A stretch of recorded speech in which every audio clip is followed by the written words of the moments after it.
Good morning student. आज हम कक्षा 7 विषय हिंदी इकाई 5 हिंद देश के निवासी जिसका साहित्य स्वरूप है कविता वो समझेंगे। चलो बच्चों, तो आज हम इकाई 5 देखेंगे हिंद देश के निवासी। यह एक कविता है जिसमें विविधता में एकता हमारे देश की विशेषता है, साथ ही विकास और शक्ति की परिचायक भी है।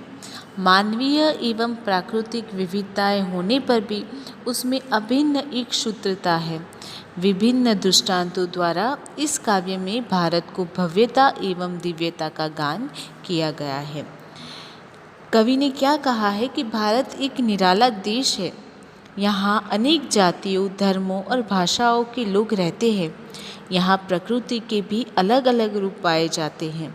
इतनी विविधता के बावजूद यहाँ एकता है। यहाँ सब लोग हिल मिलकर रहते हैं। इस कविता में हमारे देश का यही निरालापन बताया है। शुरू करते हैं। हिंद देश के निवासी सभी जन एक है, रंग रूप वेश भाषा चाहे अनेक है। क्या कहा है कवि ने कि भारत देश में रहने वाले सभी लोग एक हैं, कि हम हिंदुस्तानी सभी एक ही है। हमारी रंग रूप पहनावा और भाषाएं भले अनेक हो, अलग अलग हो, पर हम सारे एक ही हैं। आगे, बेला गुलाब जूही चंपा चमेली, प्यारे प्यारे फूल गूथे माला में एक है।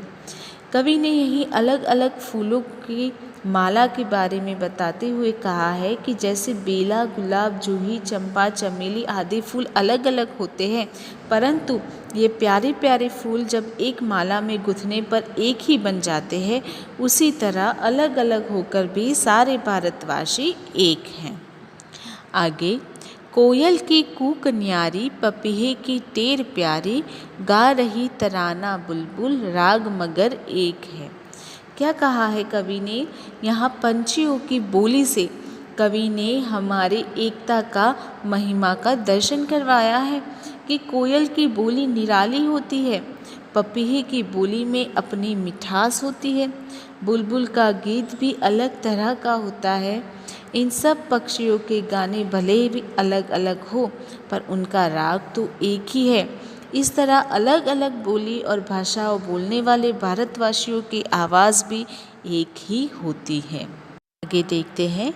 गंगा यमुना ब्रह्मपुत्र कृष्णा कावेरी, जाके मिल गई सागर में हुई सब एक है। यहाँ नदियों की बात करते हैं कि ऊंचे पहाड़ों से आने वाली नदियाँ नीचे सागर में मिलकर एक हो जाती है। कि गंगा, यमुना, ब्रह्मपुत्र, कृष्णा और कावेरी अलग अलग नदियाँ हैं, मगर सागर से मिलकर वे एक हो जाती हैं। इसी तरह देश प्रेम सभी भारतवासियों को एक बना देता है। आगे है, धर्म है अनेक जिनका सार वही है, पंथ है निराले सबकी मंजिल तो एक है। कवि ने क्या कहा है? अनेक धर्म वाले लोग यहाँ रहते हैं, पर उनका सार तत्व एक ही है। सभी संप्रदाय अलग अलग धर्म एक ही चीज़, एक ही विशेषता रखते हैं, पर सबका ध्येय एक ही है, वो है मनुष्य को उन्नत बनाना। इसी तरह सभी भारतवासियों का लक्ष्य एक ही है, अपने देश की उन्नति करना। This means in this way the aim of all the Indians in prosperity of the country. शब्दार्थ देखते हैं। कोक यानी कोयल की आवाज़, पपीहा यानी एक पक्षी का नाम, टेर यानी पपीहे की पुकार को टेर कहते हैं, तराना यानी गीत, पंथ यानी रास्ता, निराला यानी अनूठा, मंजिल यानी ध्येय।